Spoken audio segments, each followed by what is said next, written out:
తెలుగు జాతికి రామోజీరావు చేసిన సేవలకు గాను తగిన గుర్తింపు రావాలి. ఎన్టీఆర్ రామోజీరావులకు భారతరత్న సాధించడం మన బాధ్యత. రామోజీరావు ప్రజల ఆస్తి. ఆయన స్థాపించిన వ్యవస్థలను భావితరాలకు అందించాలి. ఎన్టీఆర్ రామారావు ఇద్దరు యుగ పురుషులు. అమరావతిలో రామోజీ విజ్ఞాన కేంద్రం ఏర్పాటు చేస్తాం. రాష్ట్రంలో ఒక రోడ్డుకు రామోజీ మార్గం అని పేరు పెడతాం.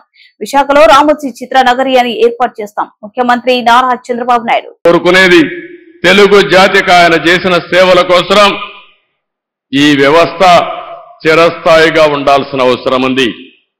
ఈ లెగసీని కంటిన్యూ చేయాల్సిన అవసరం ఉంది. అందుకే కిరణ్ గారిని వారి కుటుంబ సభ్యులను కోరుతున్నా. అదే మరి వారి పిల్లలు ఉన్నారు ఇక్కడ. ఆయన స్థాపించిన వ్యవస్థ ఆయన కుటుంబ సభ్యులదే కాదు, 10 కోట్ల తెలుగు ప్రజానికనది ఆయన ప్రజల ఆస్తి. అలాంటి ఆయన స్థాపించిన వ్యవస్థల్ని భావితరాలకు అందించే బాధ్యత వారు తీసుకుంటే మనందరం కలిసి ఆయన స్ఫూర్తి ఎల్లప్పుడూ తెలుగు జాతిలో ఉండే విధంగా మనం ఆలోచించాల్సిన అవసరం ఉంది. ఎన్టీ రామారావు గారికి కూడా భారతరత్న ఇవ్వాలని చెప్పి మనం ఎప్పటి నుంచో పోరాడుతున్నాం.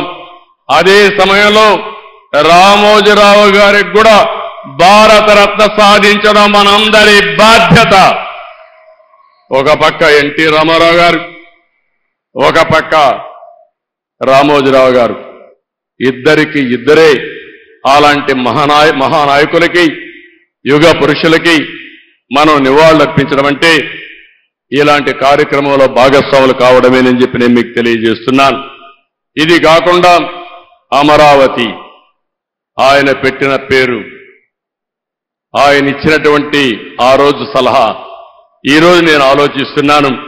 అమరావతిలో రామోజీ విజ్ఞాన్ కేంద్రంగా పెట్టి ఢిల్లీలో విజ్ఞాన్ భవన్ ఏ విధంగా అయితే ఉందో కాన్ఫరెన్సెస్ కానీ రీసెర్చ్ కానీ ప్రభుత్వం చేసే కార్యక్రమాలన్నీ అక్కడ చేసే విధంగా తప్పకుండా తగిన రీతిన ఒక మంచి కేంద్రం తయారు చేసి దానికి రామోజీరావు గారి పేరు నామకరణం చేస్తామని చెప్పి కూడా మీ అందరికీ విజ్ఞప్తి చేస్తున్నాం. అదే మాదిరిగా ఒక రోడ్డు కూడా రామోజీరావు గారి మార్గని లేకుంటే మార్గమని ఒక రోడ్డు కోసం కూడా ఆయన పేరు పెట్టడం. అదే మాదిరిగా విశాఖపట్నంలో ఆయన యొక్క జీవితాన్ని ప్రారంభించింది, మొట్టమొదటిసారిగా పేపర్ పెట్టింది. అందుకే విశాఖపట్నంలో చిత్ర నగరి అని ఒక పేరు పెట్టి సినిమా షూటింగ్లు చేయడం కోసం ఇప్పుడే మిత్రుడు పవన్ కళ్యాణ్ గారితో మాట్లాడా. అక్కడ కూడా చిత్ర నగరిని రామోజీరావు గారి పేరుతోనే పెడతాం, రామోజీ చిత్ర నగరిని పెడతామని చెప్పి నేను మీకు తెలియజేస్తున్నా. ఇవి కొన్ని సూచనలు మాత్రం మీకు ఇస్తున్నా.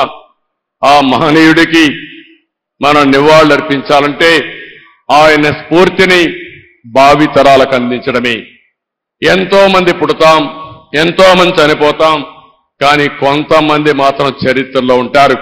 అలాంటి చరిత్రలో చిరస్థాయిగా నిలిచిపోయే వ్యక్తి రామోజీరావు గారు. అలాంటి వ్యక్తి సంస్కరణ సభ చేయడం నా అదృష్టంగా నేను భావిస్తున్నా.